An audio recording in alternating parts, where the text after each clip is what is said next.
Okay, I got the red smoke. Gun runs north to south, west of the smoke, west of the smoke. Okay, copy. West of the smoke. I'm looking at danger close now. Come on with it, baby. Give it to me. I need it.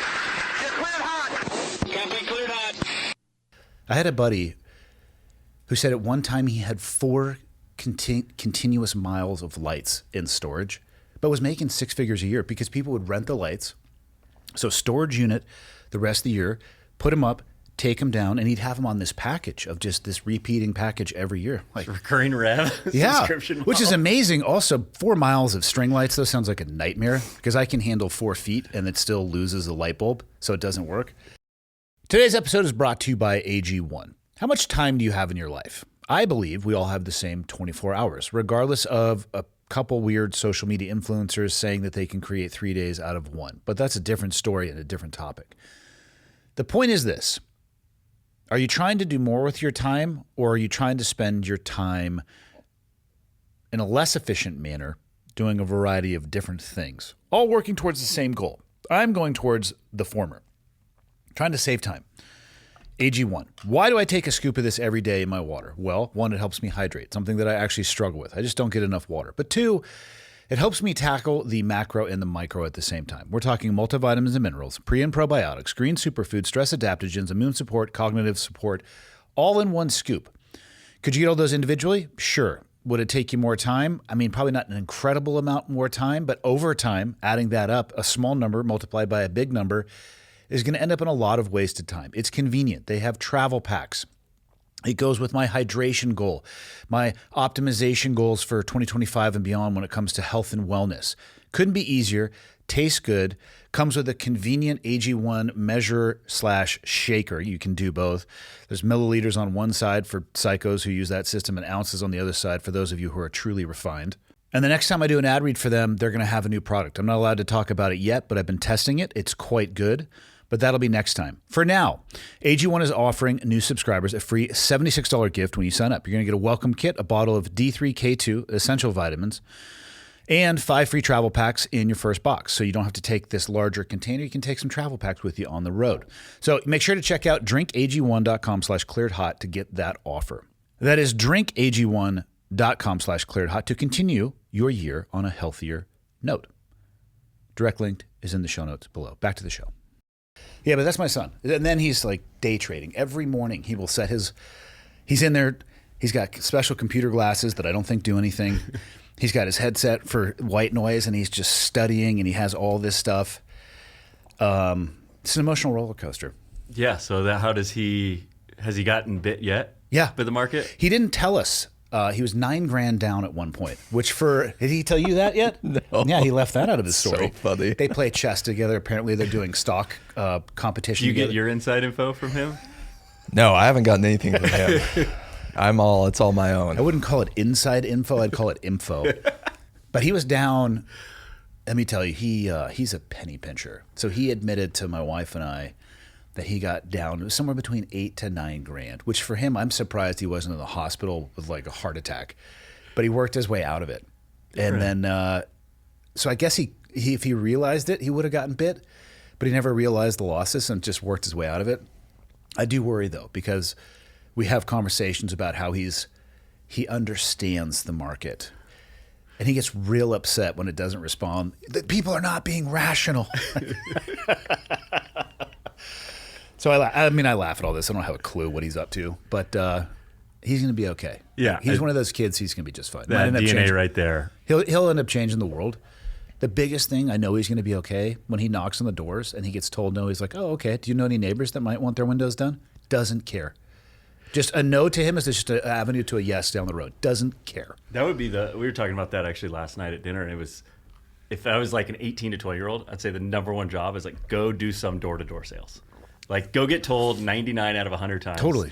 Get used to that rejection. And confront people not confront them, but engage them face to face. Knock on their door in their domain where you're not comfortable and make eye contact and give them your best pitch in the moment because it's going to get better. Every no you get is like the marble, right? And they're just chiseling away before. At this point, now he targets particular neighborhoods and he'll just go for an afternoon and come back with thousands of dollars in business. Incredible. and tell me that he's grinding. He'll do a 2-hour job in the morning. Dad, I'm grinding. I'm just like, I'm going to kill you. You're doing great. Is he hanging the lights himself? Or does he now have a team that's out? Oh no, he can't. His profit margin would go down. He's not down for that. He tried to legitimately. Michael worked with him. What was the first offer he pitched you? 15%? No, I don't know if that didn't ever came to fruition, but it was ridiculously low. I was like, no, I'm not doing that. And just so you know, it was way lower than that before I talked to him. He was basically going to just try to pitch, how about a 95-5 split? He will keep 95 and the other guy can keep 5. That if he sells it or puts them up? He didn't care. Go do something, I take 95. Yeah. I'm like, Tyler, you might have a hard time finding employees. Like, why don't you give him 40? How about this? Let him create an affiliate because he goes to school in Bozeman. You start one there. Michael runs one up here. Take less of a scrape, but then in the aggregate, it's going to be more. No, he doesn't want any of that. He's a margin man. Yeah. He'll learn. If you want scale, he's going to have to give up a little. Well, you would know. How the hell did you end up building a business? This one was out of a COVID scenario. We were so Really? So we had before Plunge, I had a brick and mortar health and wellness business. We had float tanks, or we still have it. Float tanks, saunas. How'd you get into that? And this is in Sacramento? Yeah, we have 2 locations in that region now. I got into float tanks. I mean, if you want to go way back, I was in a pretty serious accident about 13 years ago. What type?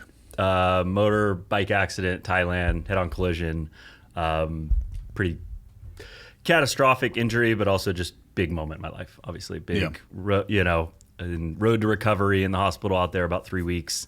Came back. Shifted a lot of some things I wanted to go after in life. Well, one of those was I started to get in a float tank, and I started floating. And I was like, this was back in 2012, 2013. So this was pretty fringe still. Do you remember how you heard about them? Because I'm not going to say I have a lot of experience in float tanks, but for whatever reason, they caught my attention years ago as well. And I was in Vancouver, of all places, Canada. Yep. And they had a facility there, and I went a couple times. They're the brothers that started it up there. What's the name of that place? Yeah, they're Vancouver. I almost think it's called Float. I don't know. We're talking years in the rear view. It's interesting. The first hour, the very first time you go, that's tough. It's like it's such a mind trip for because your brain wants to connect to some external. Like we always have some, obviously when the sun's in the sky or these subconscious things that are happening, and you get in there in your first time, I mean it's like 5 minutes in, you're like, have I been in here for 3 hours? Totally. You got the wax earplugs 10 jammed seconds. in there. Totally. You're like, where does the water begin? Where does it end on my body? Am I relaxed? Is somebody else in here with me? Who's talking to me? 100%. And then it's like they forgot about me. Yeah. That process happens. Like, I'm not going to be able, am I going to get out of here? I was going to say, did you consider at all whether or not you remembered how to get out? 100%. And where I was going at that time was a place in San Francisco. And it was like a basement facility, and they had the old Samadhi tanks. I don't know if you remember those. Little hatches that you crawl in. They're not they're true coffin styles. It's like Glenn and Lee Perry, this infamous couple, created these 40 years ago with, what's the original, float tank guy, John Lilly. So they built these things, and these were kind of the tanks of the industry for 40, 50 years. And a hatch, you crawl in, you have maybe this high above you, and you're kind of in there, and it's just like a full, but they had you walk into a room like this almost, down in a basement, and there was 4 tanks. It felt like a vampire lair. And it was like, there's your pot, and go get in. And I thought it was the coolest shit in the world. I was kind of at this place of, I thought this was who is doing this? Not many people. Not many people, but I was blown away, which kind of shocked me. Was I'm in there, I'm thinking I'm going to see the crazy hippie, this, the whatever, psychonaut, and it was a lawyer. It was the very normal people were just coming in to do it, and I was like, wow, maybe this isn't as wild as I thought this was. And so I started floating and had a huge impact on my life. And fast forward a few years later, I was like, I want to start my own, and opened one in Sacramento. What trajectory were you on before that accident? What did you think your life was going to look like?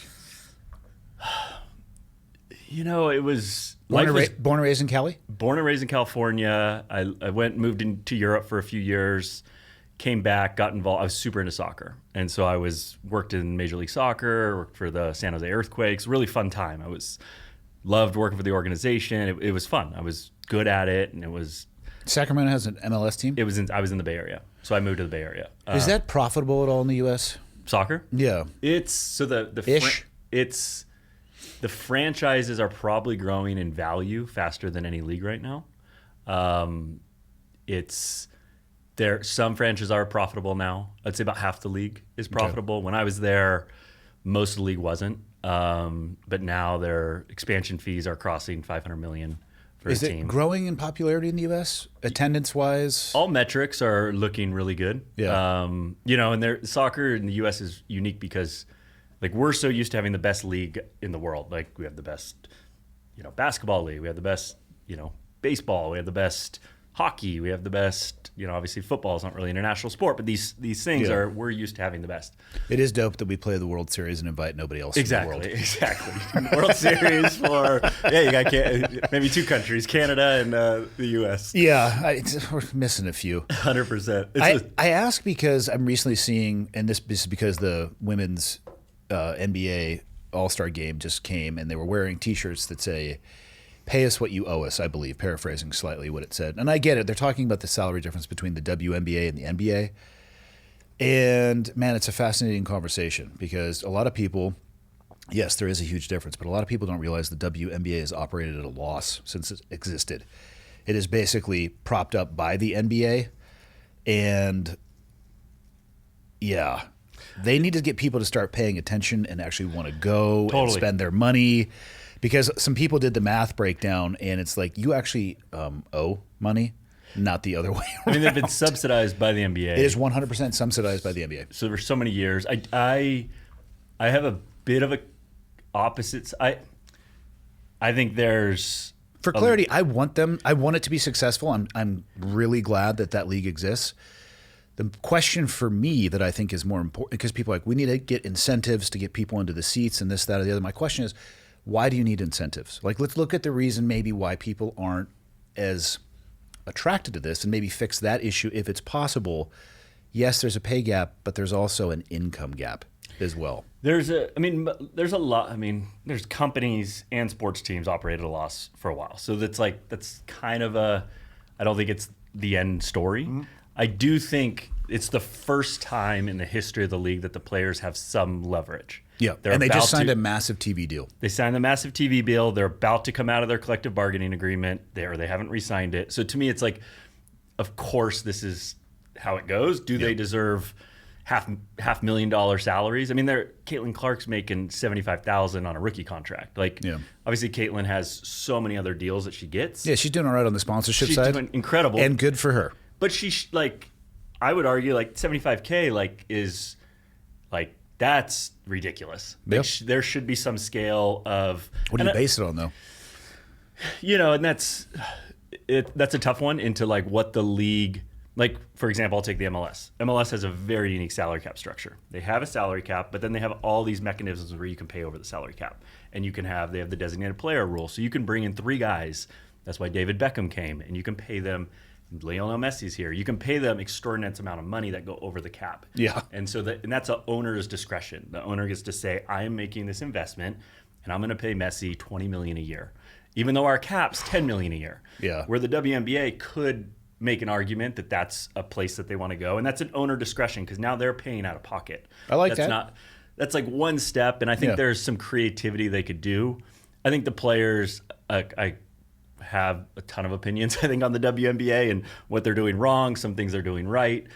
I do think this is their moment of leverage where they go any new contract, it's like you're going to fight for every penny you can get, how you message it. Sometimes I think this is the wrong message, but I think this is their moment to try and get a few more dollars in.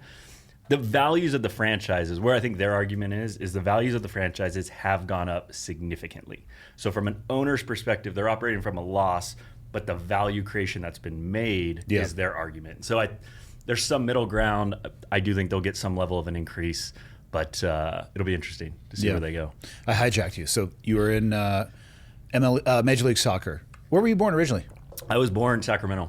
So good old Sac-town. Yeah, grew up right there in suburbs of Sacramento. Really comfortable in the summer times. Dude, 108. and you know, good. But you know, That's the when thing you got they to go say, up the that foothills up to Tahoe. And it's a dry heat. You know, that's in my experience, it's just heat. Yeah, exactly. Yeah. So yeah, grew up there. Pretty straightforward, simple life. Same home, stable household, parents, same job. You know, did that. And then I went to college down south. What Anyways, did you go to college for? Went to college. I ended up graduating in agribusiness management. I went to college. Because I think it was the classic, like, had the opportunity to, didn't quite know what I wanted to do. There wasn't a real structure and Classic path tale. for like what I was gonna do. I was good at school, and it was a structure for me to go. I got into Cal Poly, it's a really good school. I was like, that's where I'm gonna go. Kind of went sight unseen, never visited it. Just showed up there and Hell yeah. had a really good experience. You know, studied abroad while I was there, which had a big impact on me. And then I moved back to Spain after college, and that was like a pretty transformative time for me to learn the language, get outside of my, you know, I was on a track. Grew up in the same town. Like, I was on this kind of subconscious track that I didn't realize I was on. Kind of got out. A lot of people are on that track. I think we all are. I'm on it right now to some degree, and that was a big one to get off and be like, what do I like to do? And that's when soccer like totally took over my life. And I fell in love with the sport out there. I was living there during Barcelona's heyday with Xavi and Iniesta, and Ronaldo was playing, Messi. So anyways, I was super into that. Moved back to the States, got into MLS. And to the original question of like the float tanks, like life was good. I was living in the Bay Area, working for a pro sports team, had some like opportunities in front of me. And then I get in this like accident, and it was like, poof, like, everything accelerated, where it was like, dude, what the fuck do you want to do? Like, these things that I think lived in my head of the future of what I wanted to go do were like totally came laying in that hospital bed, and it was just like, it happened quick. It was like, what are you putting off? Like, you have just what are you going to do? So I left that hospital, got into a float tank, changed my life, went down to the Amazon, started working with ayahuasca, and that was like, it was all happened within a year. And You're not a shaman, are you? I'm not a shaman. I do not play a shaman. I will never. What's your ayahuasca name? Ryan. No, you know, it's just like Ryan, father of the forest beans, or some shit like that. I got a lot of opinions on that crew too. I have had so many of my previous colleagues go down there, and it has had such tremendous impact. But I've also watched people get lost in the process. 100%. And they go there, and I'll be honest, they come back so enlightened that they're insufferable. Oh, it's the ego trap that comes with that of... Isn't it supposed to be ego destroying? Well, it is, and it is. It's like the ego does, I think, in the experience itself. Yeah.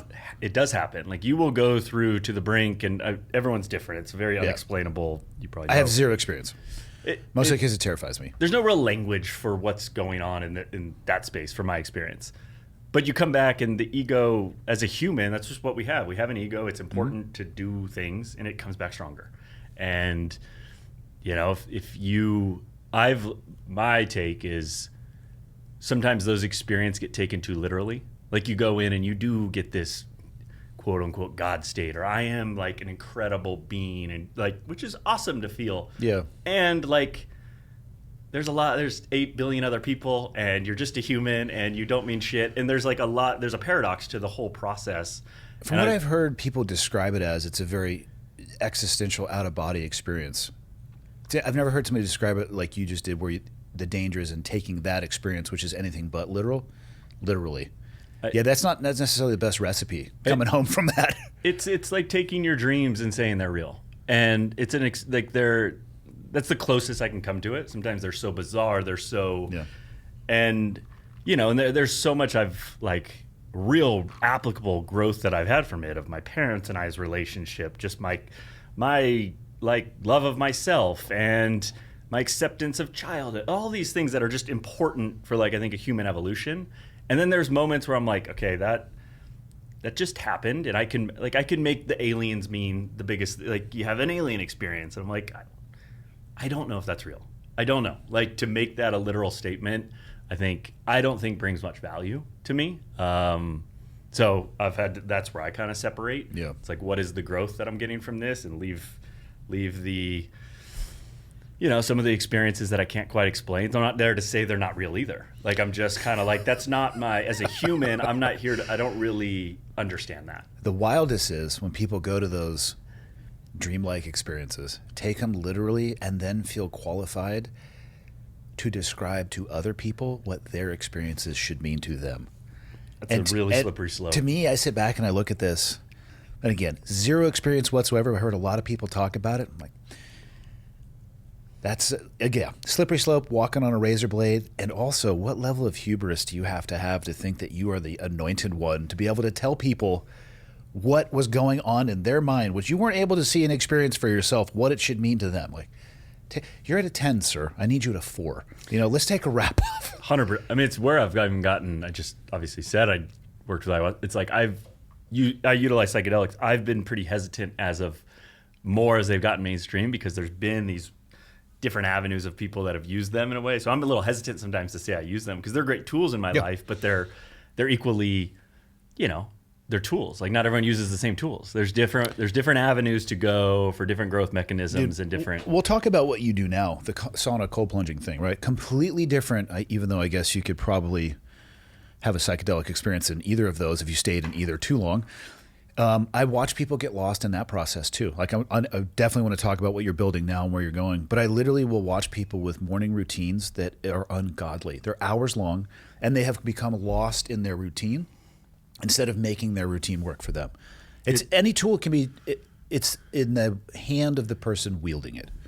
I mean, it's like at the core, I think we're building these routines to make us more resilient, to make us more, you know, effective in our life. Yeah. And then when the routine, we become victim to the routine. Or defined by the routine. Totally. And that's like, we see it totally. And I see it a lot. Obviously, cold plunging and saunas and what we do are like ritual tools. Like, that's what they're products that create ritual, and we love that. And there's this world of like, if I don't get my perfect sleep, if I don't wake up at this time and get my 30 minutes of breath work with my cold plunge, with life can't go on. Yeah, exactly. Like, then you're wrecked. And now my wearables telling me, I get the feedback that my HRV's down. And then you're in a self-fulfilling loop of, I'm Do you know sick. how you fix that one?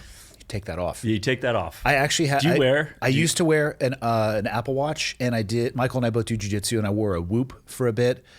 And it was the same thing. I was targeting. I wanted to have a better mathematical understanding of my metrics. But I caught myself on days where it's like, hey, you should take it easy. Your numbers aren't great. You can talk yourself into that. And oftentimes I didn't feel like the number that I was looking at. And in my mind, I was having this argument of like, well, I should probably listen to the science. And it became too much. And also it probably depends on the person and how deep you go. But after 3 to 6 months, I could guess to a very high level of accuracy of what it was going to say. And then I just didn't want it on me all the time. I actually would prefer to go back to analog. I know when I slept well. Mm-hmm. I know when I ate like shit, because I was the one stuffing it in my face.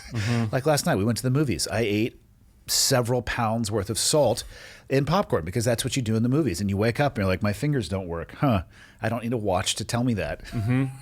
Totally. I'll like to wear it once a month, a year, and like kind of get a baseline of like where I guess my HRV is, kind of what the zone is right now. But yeah, it's definitely first thing in the morning. I wake up. Did I sleep good? I'm like, I don't know, dude. Check in with yourself. I was just gonna say, check in with yourself. And honestly, I know you can turn off all the alerts on the watches and stuff like that, but that also defeats a little bit of the purpose. And I didn't like the fact I was constantly getting alerts on my wrist. So I switched back to just a straight analog watch, and honestly, it's a way better experience for me. So you were getting the text messages, the whole thing? I would throttle some, but like, oh, just give me my summary, right? You'll lie to yourself. Don't give me text right away unless it's these 57 people that are in your contacts. Give me a summary every 4 hours. And you're sitting here like scrolling on a watch, a 1-inch screen, trying to, what are we doing? Totally. Yeah, totally. I have not gone even though we are like building at Plunge, we are actually building this specific feature right now. But here's the thing. Use the tool. Don't let the tool use you. And one of the big things that got me to take that watch off is I'd be sitting having a conversation, not on a podcast, but even though it would happen, dinner with my wife, and you feel your watch vibrate.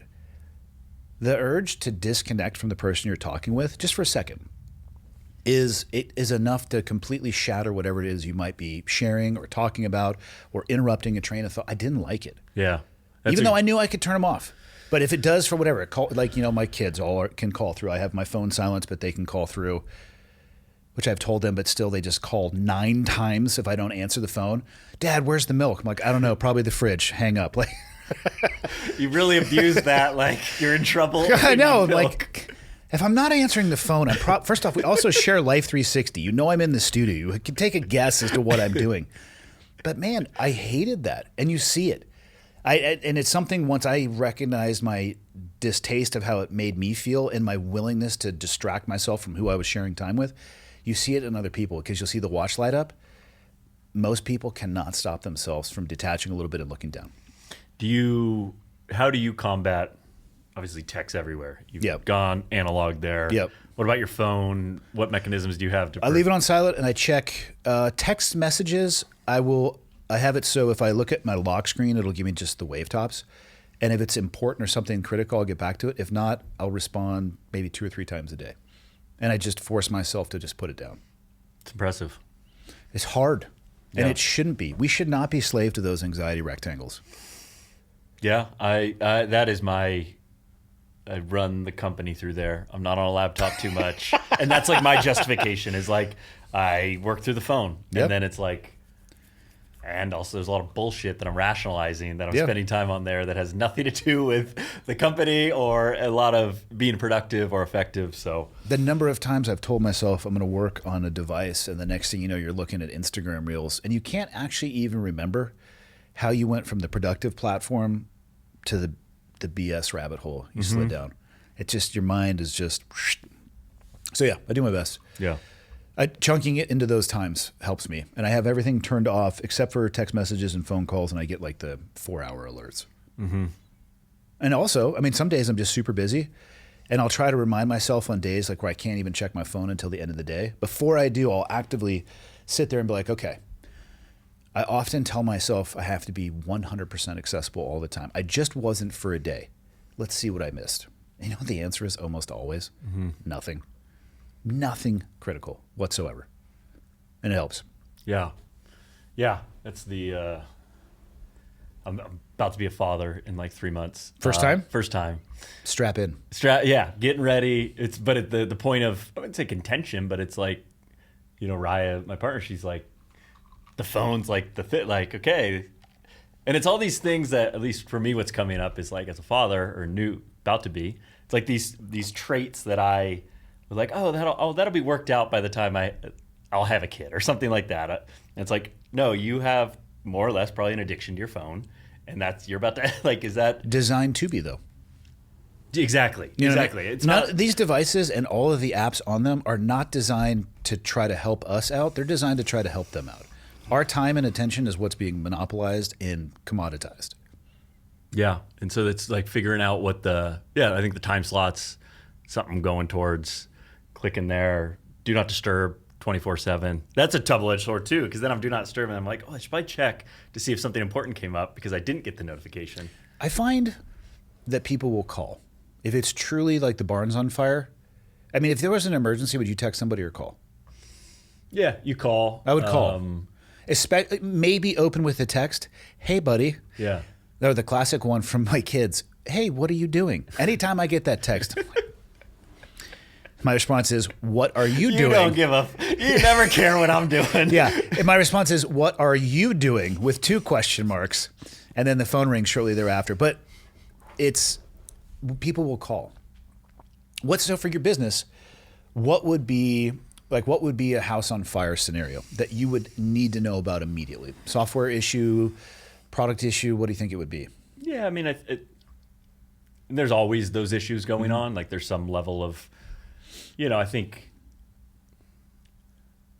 the one that, as I really think like what is imperative in the moment, it would be someone on my executive team that's in their code red moment, like that they need some support. So that could be a variety of things. Yeah. Obviously some major PR dynamic, like trying to understand like, okay, we have to come to some decision pretty quick here of what we want to do. Thankfully that's never really happened. Like somebody's bobbing for apples in a cold plunge and they die, like as a hypothetical. Someone, God forbid, drowns in the plunge for some reason, or like has That's going to happen at some time. Totally. You know what's going to happen though? Heart attack first, then drown.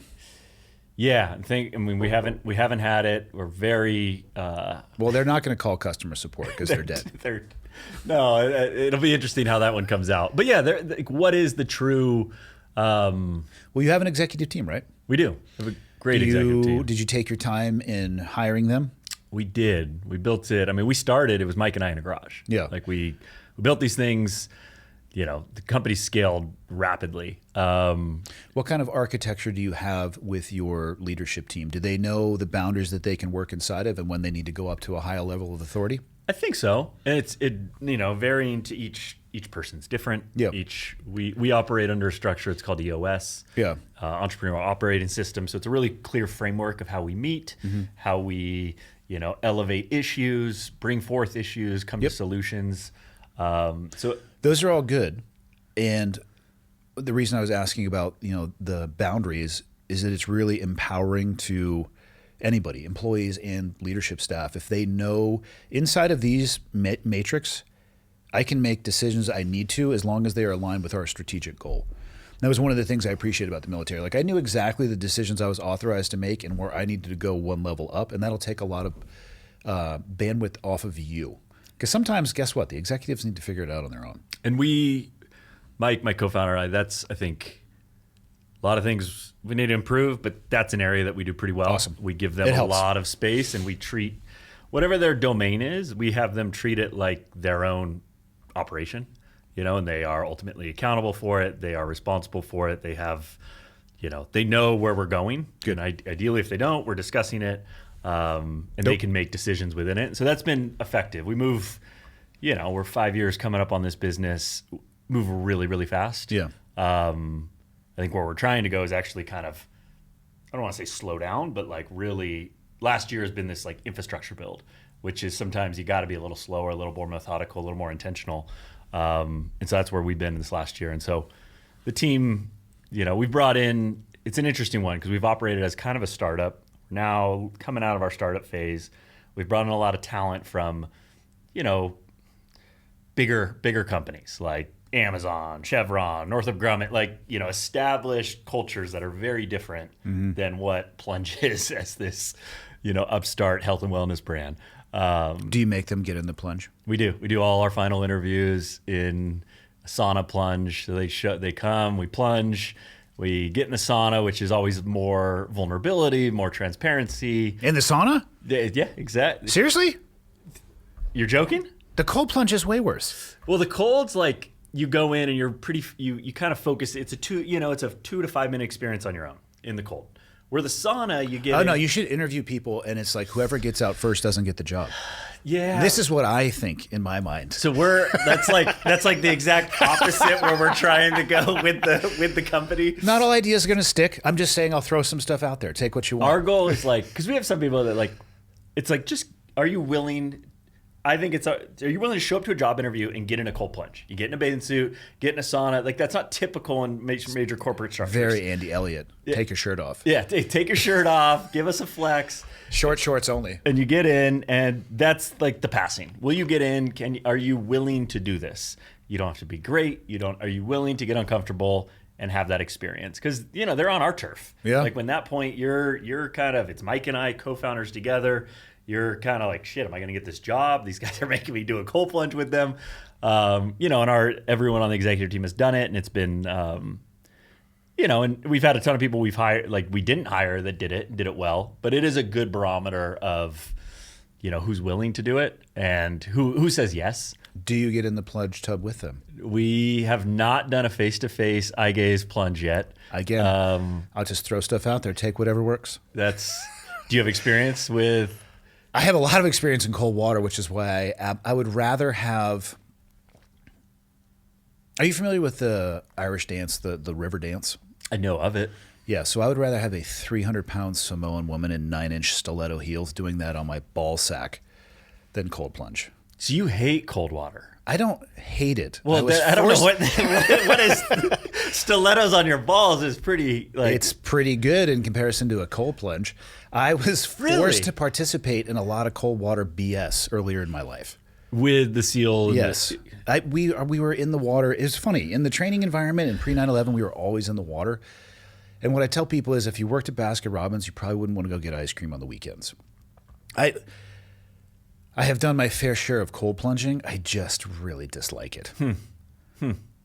That's why the sauna, I'm like, let's go. Like I party in the sauna all day long. I was shocked that the sauna is harder for people. Yeah, I mean, well, first off, what are you cranking this thing up to? sauna. Yeah. We usually around 200. Okay, so that's not insane. No, it's not. It's fine to get in. It's when you're at that 20-minute mark, and you're kind of, the world's starting to close in a little on you, and someone's talking. You're like, I can't pay attention to what you're saying, and dude, I need to get out. That's like, okay, let's go 30 seconds more. Let's go 60 seconds more, and try and push people there. But I mean, cold's like sucks when you get in, but I think it gets a little easier as you're in it. Oh, no. It sucks when you get in. Actually, the thought of it sucks before you get in. Then it sucks when you get in. Then it sucks while you're in. And then you have to rewarm, so it sucks when you're out. It's hard disagree. So when you get out, there is no better feeling than when you come out of the cold and you're in that's a drug. So I want you to we're going to do a trip. We're going to go up to one of my first cold plunges, which was when they gave us our dry suit appreciation evolution in Kodiak, Alaska. And we're up there for cold weather training, and the gear list on the board literally said shorts and running shoes. And I'm looking at this, and there was no life jacket.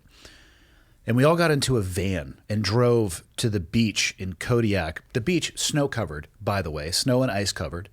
Everybody had to go get out, completely dunk into the neck in water, and then hands. Was it hands? No, hands was for the tread.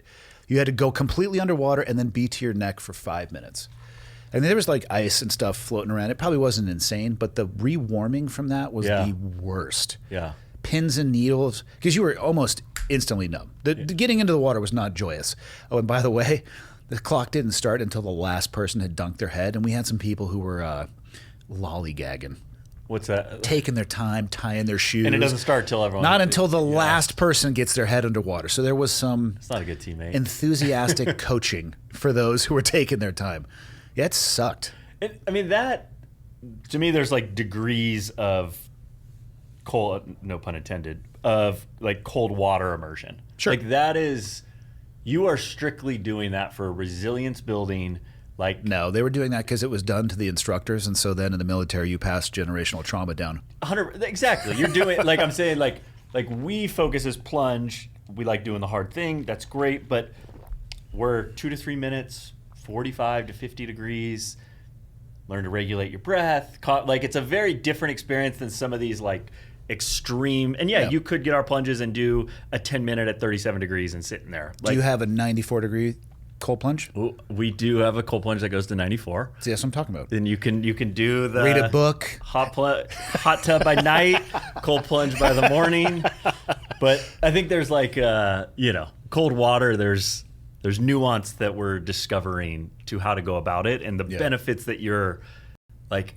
I would put that into. I don't know what the like physical benefit is. There wasn't any. It was legitimately, they called it dry suit appreciation, because if you were to immerse yourself in that water up there, it was to show you how much usable time you have before you're just done. And the answer for most people is between 5 to 10 minutes, and you're going to die. Got it. That's literally what it was. And I think that was that purpose, where most are buying our product not to have a dry suit appreciation. It's a missed opportunity. Maybe the marketing should change there. Ours is much more into like it's actually we're looking at features to roll out right now of how to coach people. We get a lot of people that buy our product and they think it's 37 degrees for 10 minutes. And we're like, they get the product and they haven't really done it before. Yeah. And they like, I jump in, I do 10, and we're like, whoa. Yeah, you might actually do some tissue damage there. Totally. This isn't net negative right now. This is not the benefit that what you think this is for, and you're not proving anything to anyone. To me, it'd be like taking someone that maybe hadn't been working out and going to do a CrossFit workout with Rich Froning. I was literally just thinking of the exact same analogy of somebody who is sedentary and says, today's my day to go train with the world champ. You wouldn't do that with anything. You would. Even a diet. How do most changes in eating routine, they start off incrementally and it's an exposure based.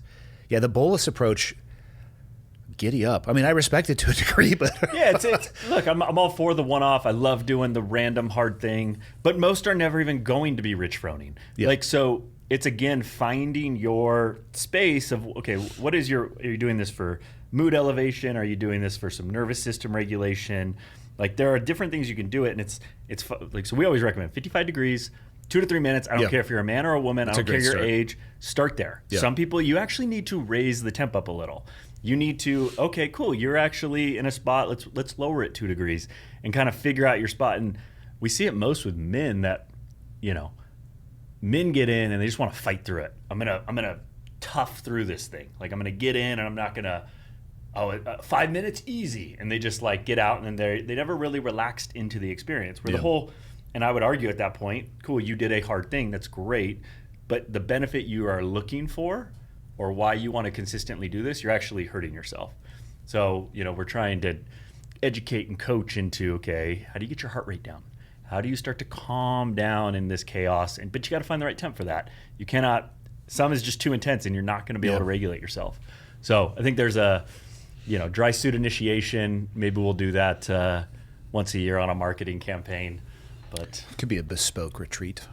Yeah, I mean, Wim's doing shit like that in some of his. Yeah, but we also share the earth with crazy people. Totally. So who cares? Totally. So you won't get in a cold plunge. You're done. I am not against it. For me, it's psychological. I just dislike it. The sauna, we had I got one of those sweat tents last winter and set it up in the backyard. That to me is awesome. Yeah. Especially just like a wood fire one. Yeah. Yeah. Yeah. Post jiu-jitsu, like just sweating it out at the end of the day, like that one was a really good one for me. Yeah. I think the sauna, having that is like a ritual at the end of the night. You sleep so much better. Yep. Just like melting into your sleep pod system, whatever you have. That's another mistake. I got one of those 8 sleeps. Do you use it? Yeah. Now I can't escape the metrics. Everywhere I look, there's metrics. Now my wife's like, hey, what's your sleep score? I'm like, mind your own business. It's a competition every night. She's going to win every time. Do you like it?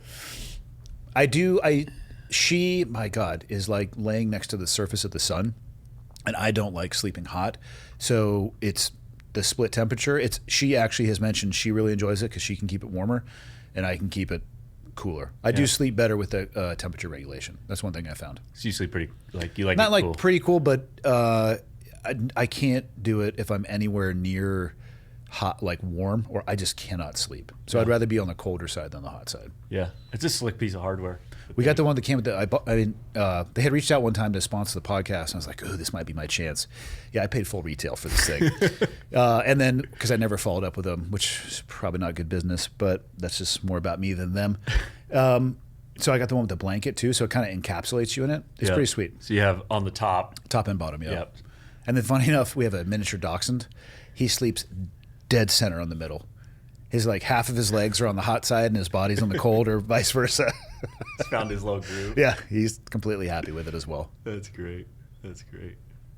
Because I am interested in the metrics, but I want the tool to work for me. I don't want to become beholden to this data set, because the reality is it doesn't matter what the number shows you.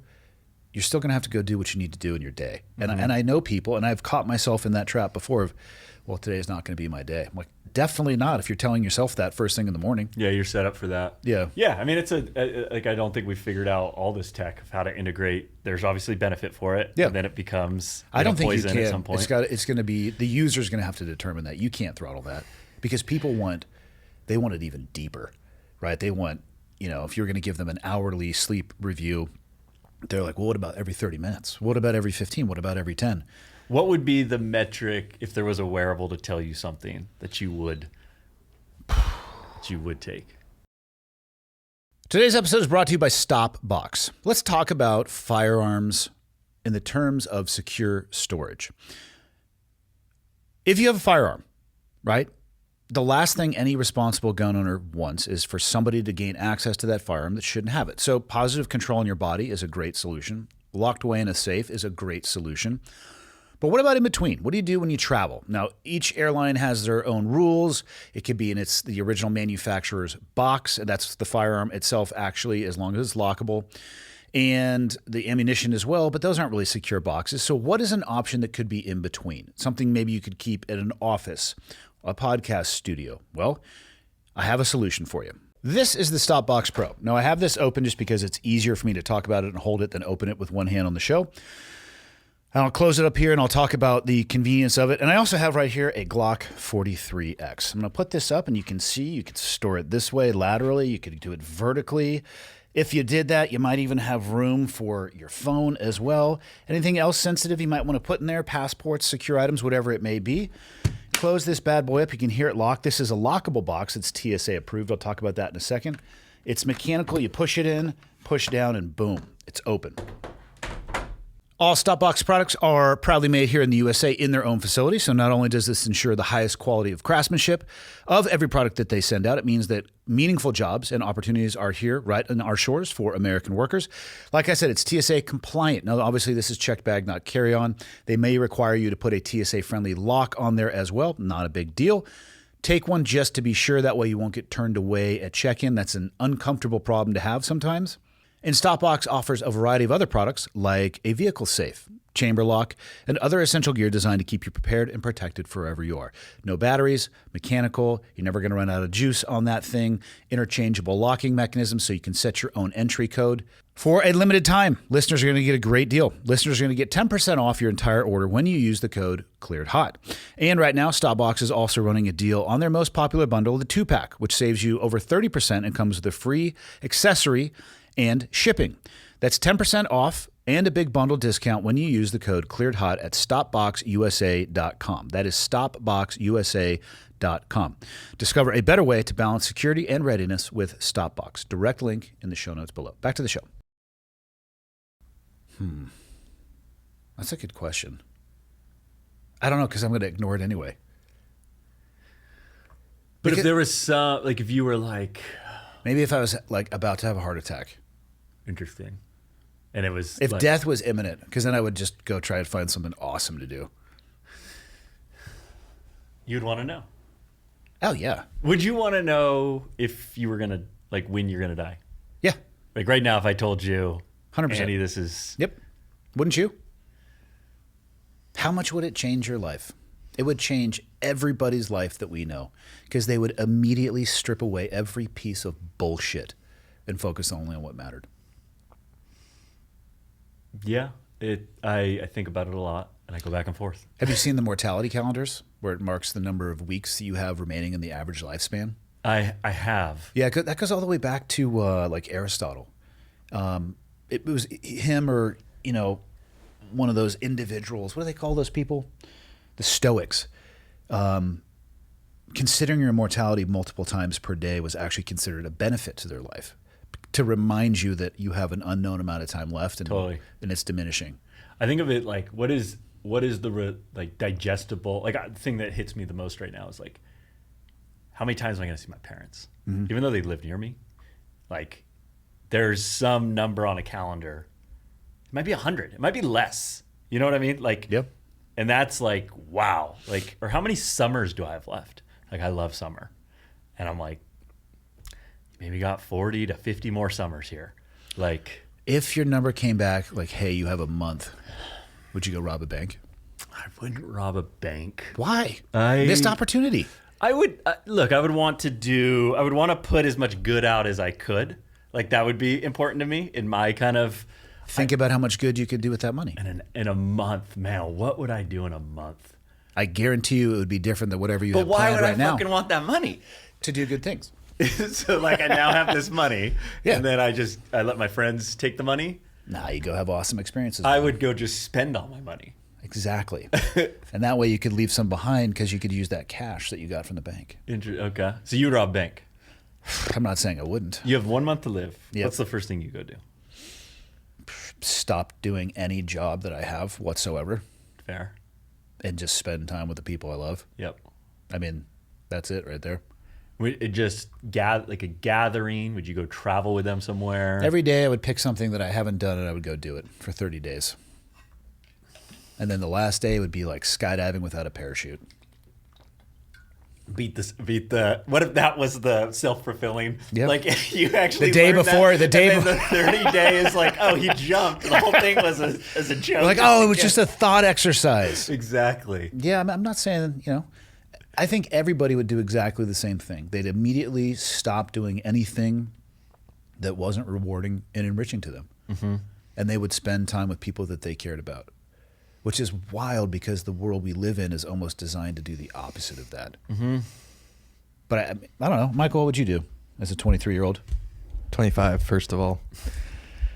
Second of all, I would have to strike a balance between going to all the places I want to go and seeing as many people as possible. Okay. That I love. Why are you not traveling now? I am. I just got back from a trip. You did a trip per year. Now you have a month left to live. You know what you'd say to yourself? Damn, I wish I had traveled more. Yeah, that's why I'm working on it right now. I'm actually considering taking my next trip this fall, by the way. So where are you going? I'll get back to you on that. Japan. Japan? Yes. Did you talk to Sean? I have actually talked to Sean, yeah. Japan's awesome. I've heard great things. What are you going to do there? Not talk to women. Yeah, he goes... Well, first of all, I would not be able to understand what they're saying. Okay, Well, you understand that people in Japan also speak English, right? Not as widespread as... Okay, you could. God, I have my pulse on the dating scene by talking with him, and let me just tell you, it apparently is more of a landfill than Afghanistan. Landmines just out there, just horrible. What are the landmines? Oh, just the ability, talking about the digital aspect of it, hard to connect with people, what people are looking for. It seems rough. It's a lot more nuanced nowadays than... Stay in it with your girl and the kid. Yeah. But if you had 30 days, you're telling me you wouldn't think to yourself, or one of the first thoughts wouldn't be, I wish I had. No, I'm sure it would. That's why I would be like, I want to go to all the places I want to go. So what stops us from doing that now? But I think it's also negligent to not somewhat plan for the future. But people... Like if I only live for today. Yeah. That would I'm not be saying only key. live for today. Or live for 30 days. Like you see a lot of people that make short-term decisions that don't set themselves up, don't do the hard thing or go through a hard season doing stuff I don't want to do to get to a place I want to go. I get it. But you also see a lot of people who can think so far out, and I'm going to have to plan to set up my future self, and their future self doesn't make it. Or they get to that point. My dad right now, love him to death, has more money than he's ever had in his life from the sale of a home in Santa Cruz. I wonder, though, how much opportunity will he have to enjoy it?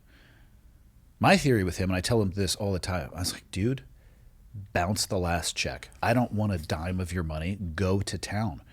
A lot of the things that he thought he was going to do in his retirement that he now can do economically, he can't do physically. Yeah. So it's that balance. Yeah. And I've seen that happen over and over again. Planning for retirement, and then something happens. You get a divorce, your spouse passes. You don't want to do those things anymore. You don't even make it. Health issue. There's a balance somewhere. Totally. I'm not saying be irresponsible. I think a lot of us, the standard is we plan so far out that you lose kind of what's right in front of you. And I think that finding that balance, to me, like, I don't understand money at all. I've made some stupid decisions with money.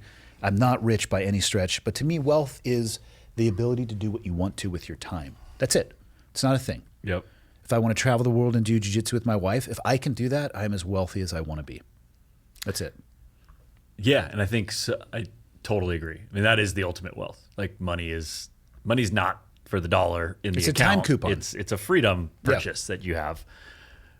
I look at, I think there was a big shift. I think like you have like the baby boomer generation, they lived for retirement. That was what they bought in. Like that was what they believed in generality. Yeah. Retirement, I work, I'm going to have that time off.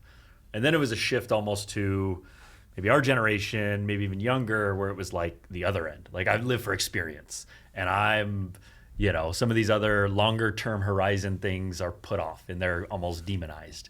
I think there's somewhere in the middle. Yeah, I think agree. And it's, again, there's no perfect answer to it, but What's interesting, I've talked to my dad about this. I've had him on the show a few times. His parents' generation, I tell you what, man, they didn't really think about longevity, health, maintaining their movement as they got older. My dad, I remember him working out, but I tell you what, around the time of my generation and my peers, and I'm sure you guys are seeing this with what you do, people are now trying to find ways to maximize whatever time they have left, whether it's from cold plunge, sauna, and they are taking that deeper into life and deeper into their planning. So I think they're going to buy a more tail end functionality. I can't imagine anything worse. What a horrible prison to economically be able to do whatever you want, but physically not being able to do anything. Scares the shit out of me. That would be the worst. Like I sense it. Like even now, I'm coming up. I'm 39. Like there is a difference of obviously what I felt when I was 25. Oh, yeah. And I sense it, and then it's like, man, it's only going to get harder. Like, don't give up. Like I used to play a bunch of basketball. I don't play much anymore because of bad ankles, and I do it. But I'm like, I don't know if I'll ever really get that. Like, it's only going to get harder. Yeah. The momentum just gets more and more. And so I think through of like, to your point of like, dude, if you don't, it's the micro actions today that are going to be that it's cumulative. If I'm going to be 75 to be able to still go hiking and do the thing, like that's a decision made today. That is my dad's 78. He walks. He's got a dog. He walks every day into the gym. He's got a great routine. 78, just finished a week-long fly fishing boat trip where they're floating down the river. It kicked his nuts a little bit, but he was able to do it. And I'll be honest, there's a lot of 78-year-olds that would not even be able to consider that. So he is, and again, I look at him. I'm like, okay, what are you doing? I want to be able to do that. I want to be able to do more than that. What do I need to change now, 3 decades younger than him, to make that happen? That's what I think. That's what gets me over the hurdle with stuff like sauna. Not the sauna necessarily, but the cold plunge. There's also psychos up here. What do they call it, Michael? The polar plunge? Oh, yeah. You go to Flathead Lake in February. Ice. And it's like, I hope you can't find the entrance to that and go under the ice. Tell me more. They've got a little thing to work out here with the cold. And they're doing it in really short shorts. I'm like, nobody wants to see that. I think the thing for me that's like, it's probably walking. That's like the most on a screen a lot. Like that's the thing that I'm like, I am sacrificing right now. Like I'm not getting the number of steps that I would, that's just like a daily deposit. That's like, how do you work out outside of just movement, the walking? You mentioned CrossFit and Rich Froning. Are you connected with him at all? Yeah, we've done some stuff with Rich. He's so cool. I've known him for years. I used to work for CrossFit. Oh, really? Yeah.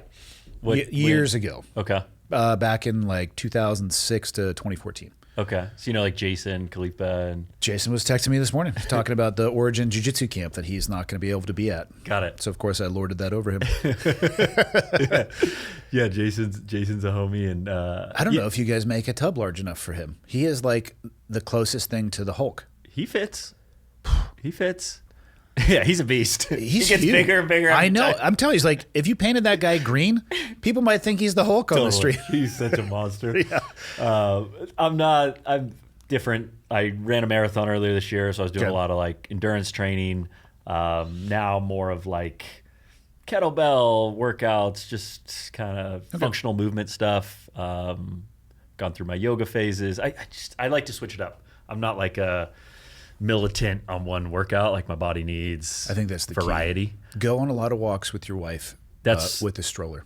Okay. Leading up to the birth, and then it's cool, man. The kids getting exposed to 3 months in Sacramento. That's actually going to be beautiful because you'll be deep into the fall. Right now, I wouldn't recommend that because they'll fry like an egg. But yeah, and it'll help postpartum as well too. So that'd be a good chance to get your steps in. Yep, that's the one kind of edge. Workouts are good, all that, but it's like it's just the simple stuff. Like that's the stuff that is I think pays even the longer term benefit. So you decided to do this during COVID. Had you already had the thought and then COVID happened, or this is something that you realized like lockdown? I need to reinvent myself, figure out what to do. Yeah, it was. I mean, for me, COVID was like super transformative time. So I I was living in the same place was with Raya, my partner then, had Capital Floats, and that was my life. And then within 3 months, her and I broke up. My Capital Floats was shut down in California. I decided to buy an RV and move out and live in an RV. So my life, like in 3 months, like completely flipped upside down. Her and I, we ended up getting back together, all good there. Capital Floats gets back open. But Mike, my co-founder, who happened to own Float Tank Center in the Bay Area randomly, we became buddies kind of through that. He was the one, he's the product guy, and he was like, I think there's an opportunity here. I don't see anyone building cold plunges. And we didn't know the size of the market, but it was literally a business plan of let's build 20 of these and we'll email our capital floats and reboot float spa and we'll say we'll deliver to your home. Who wants to buy one? And that was the business plan. And within 6 weeks, we were first page ranking on Google. Big choice we made early on was, the company's name Plunge. At the time when we were launching, the term cold plunge was ice bath was 10x the search on than cold plunge on the internet. What were people using ice bath for? Was it the same thing? I'm trying to think of when I first heard of or saw somebody kind of openly. I mean, Wim Hof was kind of the. But what was it being utilized? And I mean, I had some buddies who played pro ball in the NFL. They certainly were using ice a ton. But it wasn't necessarily cold plunge. I think they were doing that for kind of injury, like post-injury swelling stuff. What was the first commercial usage of that, or what were people using it for before that? Yeah, I mean, everyone has the story of the ice bath post game or whatever. Yeah. That had been a thing, but it was the ice bucket challenge. Ice bucket challenge was a thing of just cold water on your head, but it really wasn't about like it was just like, oh, this is a crazy thing. Yeah. Wim was the first to kind of put it in some beneficial format of like separate than just like getting your not that we were using these words, but your inflammation down from post workout or something like that. Wim had brought it into a whole new category around immune system and energy and mood. And so that was like kind of the start of it. But the products on the market really was a chest freezer. That was kind of what the start was. People were building a chest freezer that you normally put meat in and filling it up with water, cocking them. And they were just like filling up with water. So that was kind of a trough for livestock with ice. 100%. And that was it. Which is a real thing. And you'd empty it every, month or, ideally sooner. I was going to say that's a science experiment waiting to happen. You see some nasty, nasty stuff growing. And so that was kind of, we were like, there was no market. It was a really fringe kind of super biohacky space that was early adopter.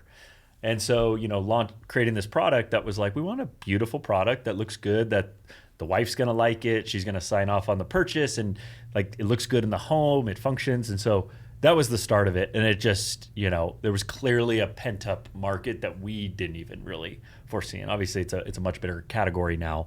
So that was the extent of the business. And the business plan was let's build 20, quote unquote. And we will put like a 10 to 12 week lead time on these things. We'll just hand deliver to their homes. So we were just driving out of Northern California, dropping them off. And then, the business starts taking off and we have to figure out how to ship these things. And we went from, we were a service brick and mortar business to a e-commerce hardware manufacturing business. Completely different. What we've learned over the last 5 years is completely different. Entrepreneur is entrepreneur. You know how to take action. Focus on the most important thing. But the skill set that we have in the business now is very different than what we had learned on our previous businesses.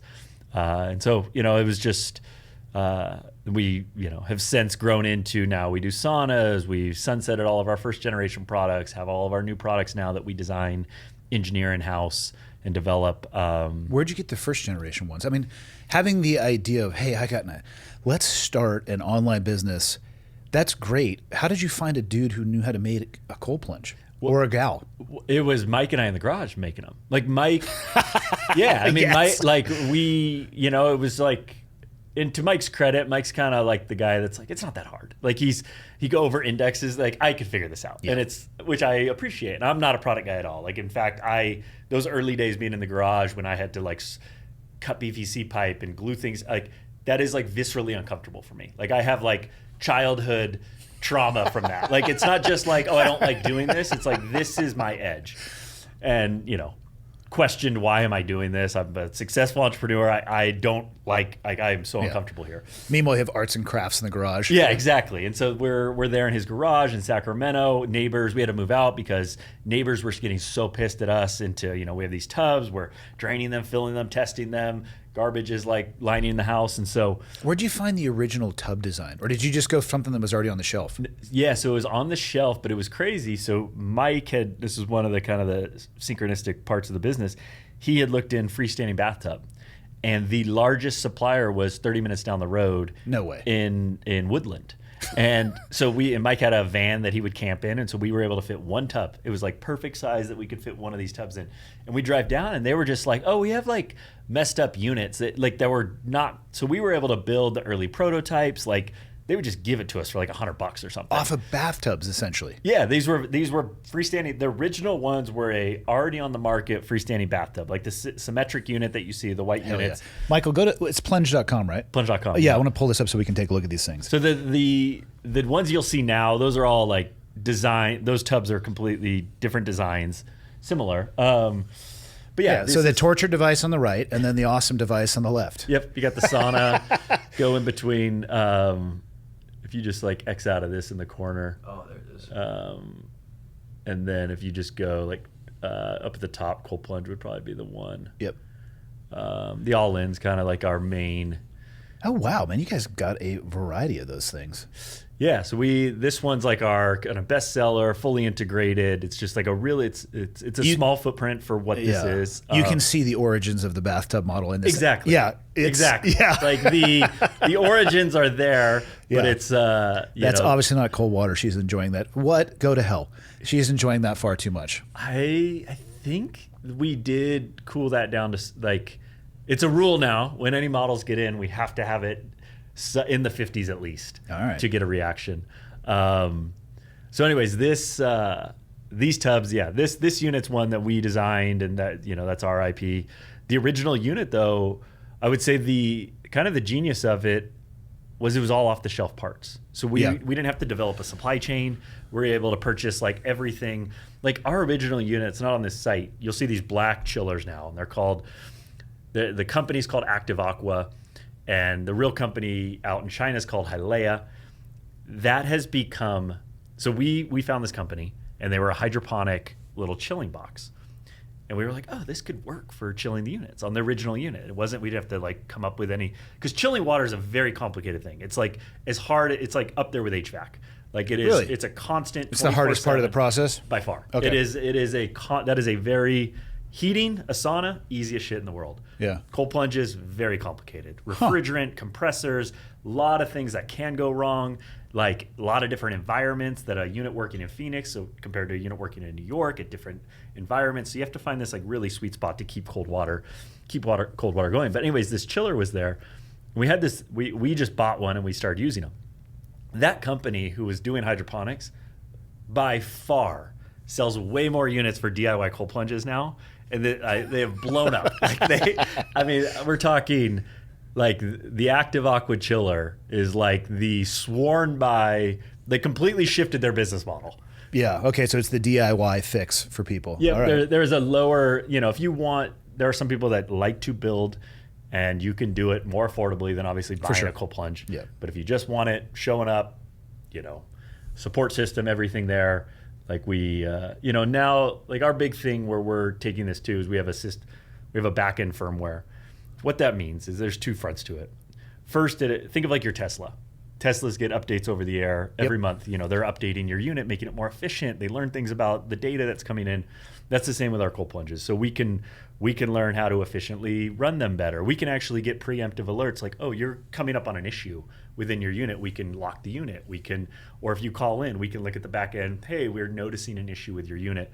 So that's like a kind of a interest, like really exciting one on the IoT side. And then the other side, we were just kind of knocking the wearables, but we really want to like coach people into how to cold plunge, because we see so many people that just think I should go 37 degrees and suffer through this, where there are clear signals of how your heart rate's showing up in the water to show if you're getting net benefit or net harm.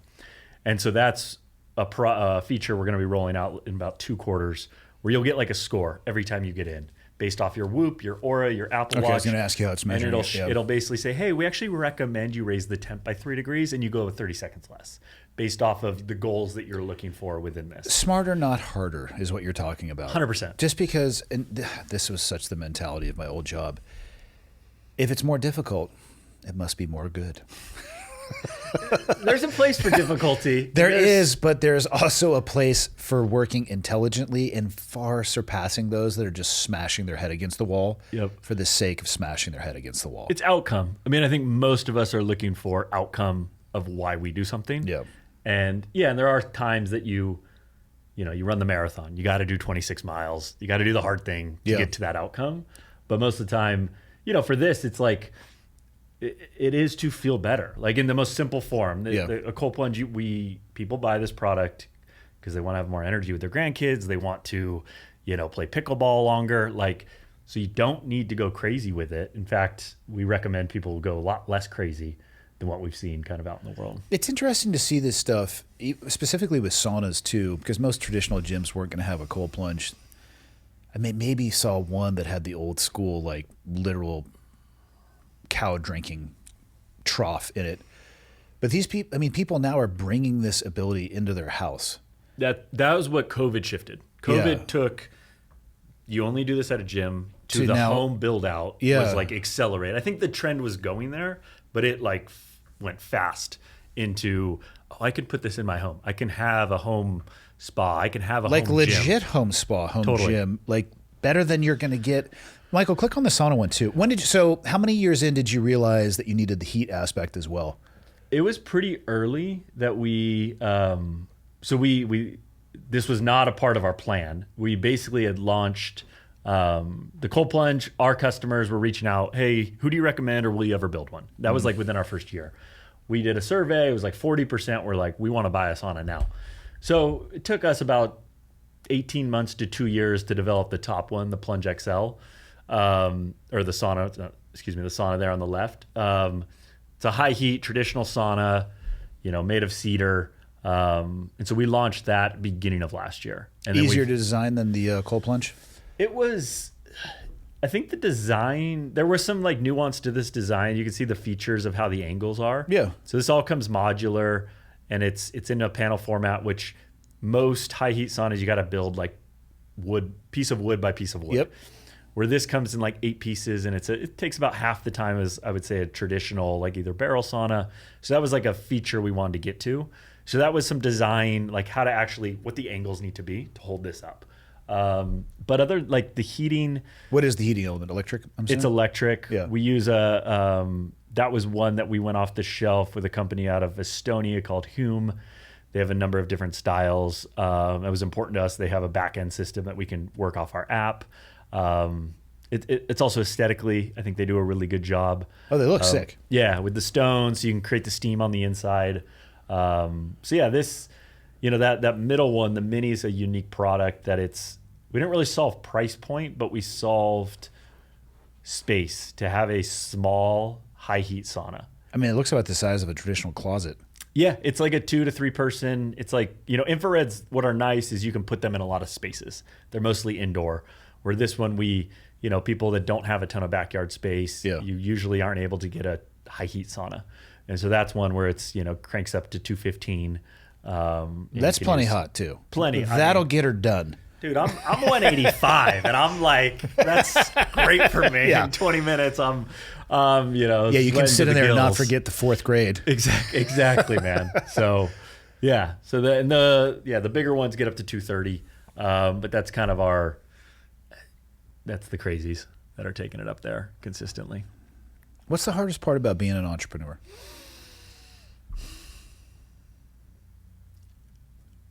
Well, this answer varies, but I think right now it'd be like I can't turn it off. You mean thinking about these particular products? Yeah, the products, what's going on in the business, what I need to solve. And I mean that in a sense of like there's a privilege to that of like a responsibility, and that's great. Like I'm on, I love what I do. There is the other end of that spectrum where it's like, dude, lay this down for a second. Like you can focus over here and do something else. And that's kind of the season I'm in right now, I would say, is the hardest part. Have you ever done the exercise where you split a piece of paper? It's the circle of influence versus circle of concern exercise. Tell me more. You get a piece of paper and you split it down the middle. And on one side you put influence, which could read for most people things you can directly control. Concern would be things that occupy your mind that you're really worried about. But if you think about it, you don't actually have that much control over. And every time I've done this exercise, the right-hand side column is robust. Mm-hmm. And I realize I'm putting almost all of my energy in that, but I can't control it. I can worry about it all I want to. There's only actually one thing you can put in the circle of influence, and that's yourself.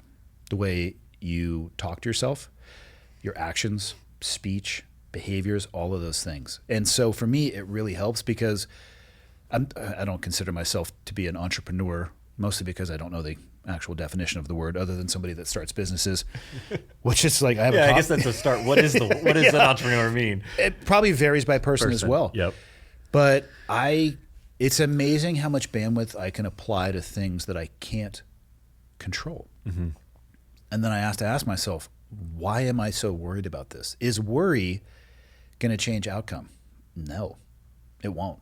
But I can probably influence outcome by working on myself, forcing myself to put my phone down, forcing myself to get in the sauna at the end of the night, or you know what I mean? Like forcing yourself to take care of yourself first will then impact all of those other things indirectly that you might be concerned with.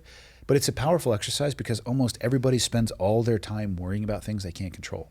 Live up, and I totally get that. And it's like it's probably the best part of being an entrepreneur is like the action.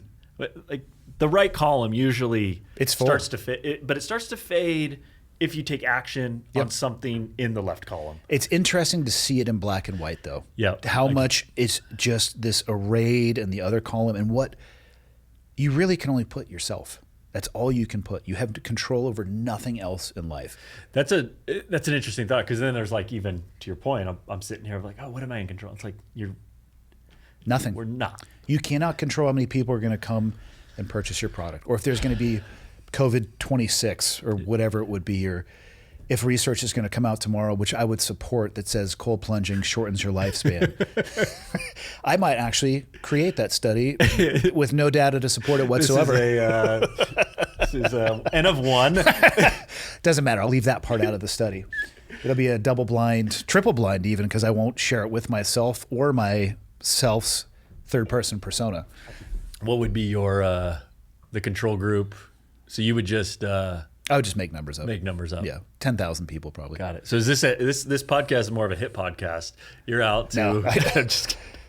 Like I said, I'll take the 300-pound Samoan, but I do understand the benefit of it. My wife actually, we went and did some breath work. We did an event where they did breath work and then cold plunge and sauna. God, she locked in, and I don't know, she's tougher than I am though. But it's cool. I mean, I get it. It's for me, it's psychological, completely psychological. I'll get over the hurdle one day. Yeah, I mean, look, cold plunging is one of those things. It sucks every day. But I tell you what, that's one you can put in the control bucket, right? You can control how much you don't want to do it. Or actually, you can't control how much you don't want to do it, but you can get yourself flipping the lid off and actually stepping in that thing. Yep. There's something that's the unquantifiable part to that. Yeah. Too cold, where it's like That's actually doing is. that. You're overriding some narrative that's like every single day. The steps walking out, there's a voice that's there. Dude, you don't got to do this today. It's a real thing. But then you get out, and then I do feel great.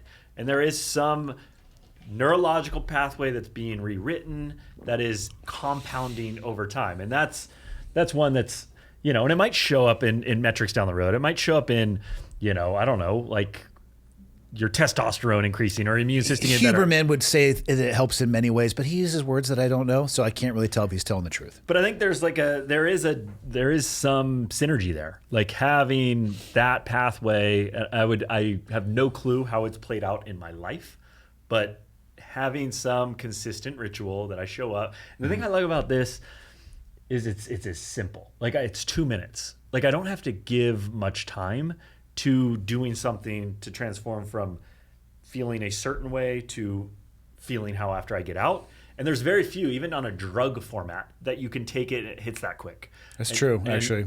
And that's like especially in this modern day where, like, I came from the float tank world. Float tanks aren't really growing right now because no one has 90 minutes to go do nothing. Like, I do think it's beneficial. I own the fucking place and I'm not in there very often. So I know with our modern day, it's hard to go give time. Like time is our attention's not really there. We see it on how our apps are created, and everything in our life is much more consolidated. Where cold is to me, in relation to where the modern world's going, you can do something very quick, even high heat saunas. It's 15 minutes. Get in there, you can have it, and you can have a full reset of your body. And You could cycle through the cold to hot, and again, I kind of heard so many protocols from going one way or the other, but go through one of those, maybe it's 30 minutes. There is nobody that I know of, and so this is anecdotal, but everybody I've ever done that experience with, holy cow. You want to talk about a physical feeling different and psychologically, that's real for sure. Totally. And you can do it with your wife. You can do it with your friend. Like, the thing that I love now is I have my friends come over on Sunday and we do sauna cold plunge together. And that's like a time we get to spend an hour together. It's like super connected. We have great conversation where I probably wouldn't be hanging with them that I would, if I didn't have this, and it's not just sauna and cold plunge, but like, what are like these type 2 things, rucking's super big now. Like, can you go out, get out on a ruck, do it 45, 60 minutes, put some weight on, go have some good conversation. It's like finding these things that, you're doing something hard and you're kind of suffering over. It's why CrossFit was so good when it launched, and it was a suffering mechanism that you connected through, and then you felt good after.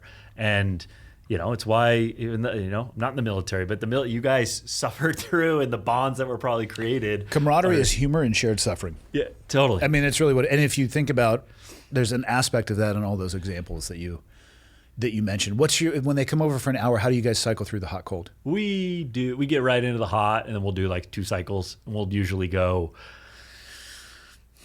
crank it probably around 190, do like 20 plus minutes, or until just each day, like one of us is like, I got to get out. And we kind of push it for a second there, then we go get cold. So you go hot, cold, hot, cold. Yeah, and we usually try and end on the cold. In the evening, I usually end hot. If it's like midday or earlier, I'll end on the cold just to get that energy. So, and again, there's like you said, so many different protocols, so many different dynamics to what works for some people. I honestly think it's kind of like diet. Like, diet varies per person. And I do think getting hot and cold is not some blanket statement that works in the same way for every single person. So anyone listening, like, figure out your own protocol. Like, don't listen to people that just say it's not good for women or it's only men at this point. Like, those are generally statements that I don't think serve much. But you got to figure it out on your own, kind of what works. What are you guys looking at in the future? Do you have any other products? We do. I don't want you to obviously release anything secret, but yeah, we'll there's always improvement on the current product line that go like deep into the systems that we want. I think our app and how we connect to the customer, I think, is a big opportunity for us. And it won't be for everyone to use their wearable, but I think a personal coach that helps you with using these tools is, I think, a big opportunity for us. And then there's some other categories that I won't say here, but net new stuff that I think is our direction is we want to be your one-stop shop for your home spa, your home health and wellness, all connected to one simple system. You have it, you can control, turn everything on, turn it off from one place. So that's kind of how we think about it. Like, a lot of our customers, obviously this takes space. So we really build for people that, mostly it's more backyard space.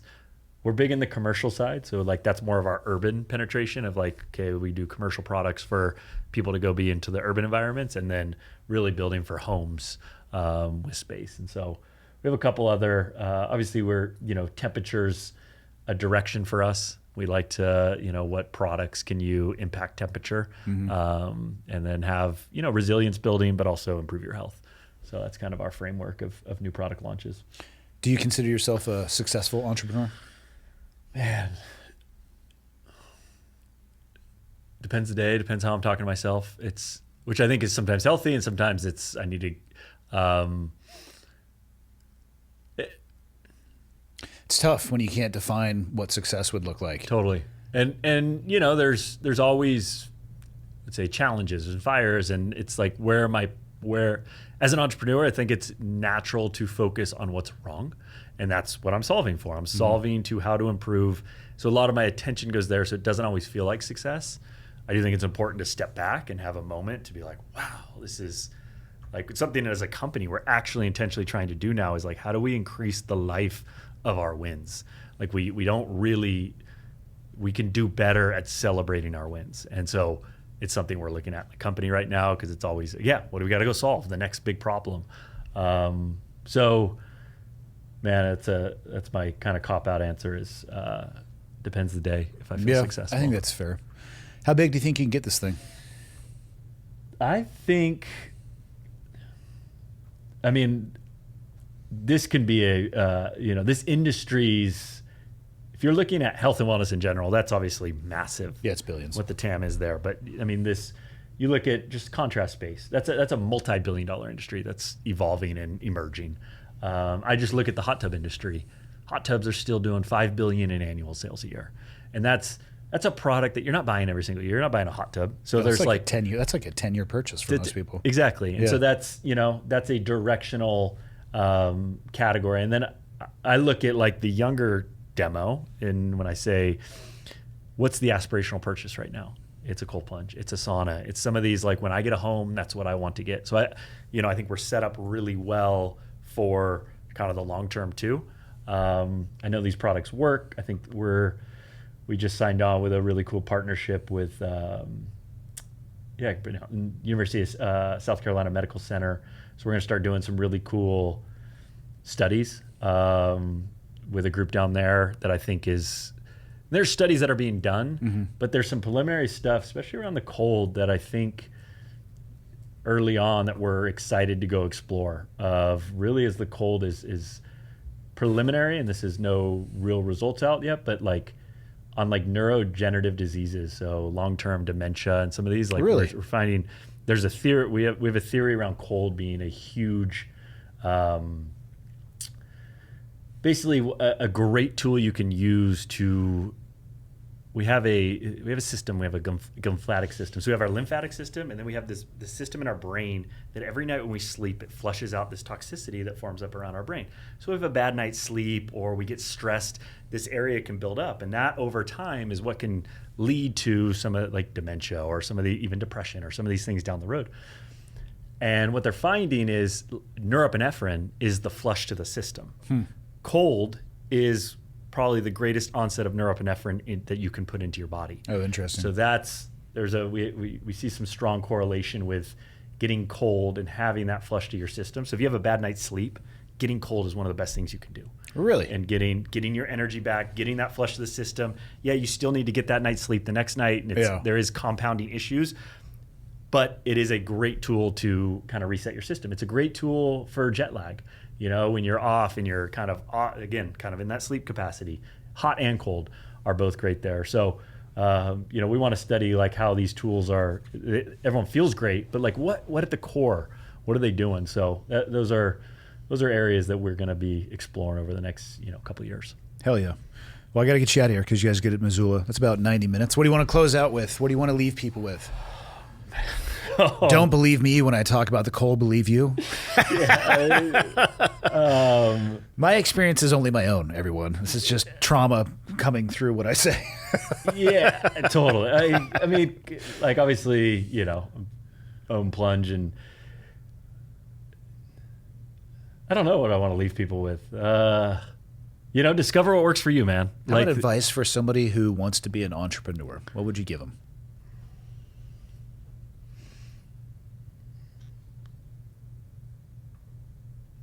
I would say, have some self-awareness into like what you want to go start. Like, do you have the skill set or some wherewithal to do the thing? If not, I am big into go get around the people that you would want to, that have what you have or building what you aspire to build. Maybe not the exact same company, but to me, that is our greatest strength as a human. When we get around we are the sum total. We say the 5 people. Don't know if that's exactly accurate, but go get in the vicinity of whether it's an online community, in person. So that would be my first. If you're looking to get started there, who are you surrounded by, and really start there. Perfect. Plunge.com. Thanks for having me on, man. Go punish yourself. Get in. Later. Get in. Perfect.